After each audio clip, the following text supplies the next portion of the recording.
प्रश्न, electronic media में हिंदी का स्थान बताएं। उत्तर, number 1 radio, number 2 Doordarshan. Doordarshan का आरंभ भारत में 1958 में हुआ था।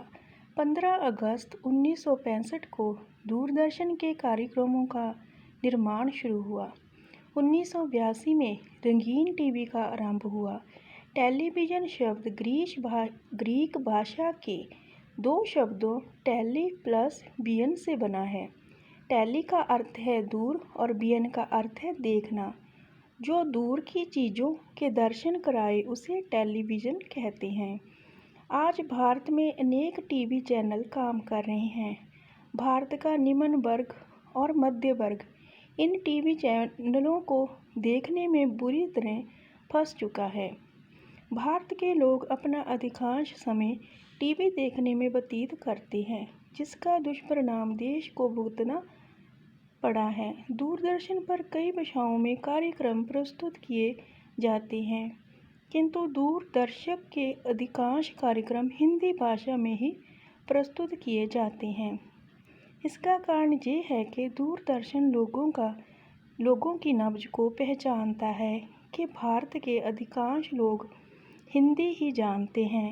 दूरदर्शन पर बच्चों, युवकों और बुजुर्गों के लिए अलग अलग कार्यक्रम प्रस्तुत किए जाते हैं।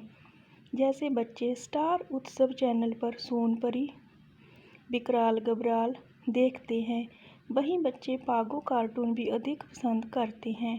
पोगो के कार्टूनों की हिंदी भाषा का बच्चों की भाषा पर बहुत प्रभाव पड़ता है। युवक डीडी स्पोर्ट्स चैनल पर खेलें देखते हैं तो वहीं बी फॉर यू म्यूजिक पर गीत संगीत सुनते हैं। बुजुर्ग आस्था चैनल पर कभी भजन सुनते हैं तो कभी बाबा रामदेव तथा बाबा निर्मल के प्रवचन। डीडी नेशनल पर कई धार्मिक स्थानों की यात्रा के संबंध में जो कार्यक्रम प्रस्तुत किए जाते हैं उन्हें बुजुर्ग लोग बेहद पसंद करते हैं। दूरदर्शन पर अब तक कई धार्मिक, ऐतिहासिक और रहस्यात्मक सीरियल भी प्रस्तुत हो चुके हैं, जैसे रामायण, महाभारत,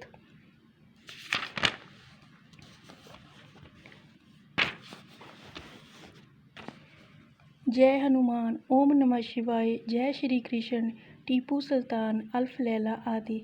ऐसे सीरियल बच्चों से लेकर बुजुर्गों तक पसंद किए जाते हैं। सामाजिक सीरियलों में सास भी कभी बहू थी, कहानी घर घर की, तीन बेटियां आदि प्रस्तुत किए जाते हैं। दूरदर्शन पर शक्ति टीवी और केयरबर्ड चैनलों पर लोगों को चिकित्सा संबंधी अच्छी जानकारी प्राप्त होती रही है। डिस्कवरी और नेशनल ज्योग्राफी पर जीवों से संबंधित अच्छी जानकारी मिल जाती है। डीडी न्यूज़ और आज तक चैनलों पर समाचार का निरंतर प्रसारण चलता रहता है। दर्शक इन समाचारों को देख भी सकता है, सुन भी सकता है और पढ़ भी सकता है। दूरदर्शन पर गांवों से लेकर कस्बों, शहरों, राज्यों और देश से संबंधित खबरें सुनी जाती हैं। वहीं विदेशों में घटित घटना भी दर्शक घर बैठे टीवी पर देख सकता है। इस प्रकार दर्शक घर बैठे ही विश्व के साथ जुड़ जाता है। जहाँ तक इलेक्ट्रॉनिक मीडिया में हिंदी भाषा का प्रश्न है, विश्व की भाषाओं में हिंदी का तीसरा स्थान है।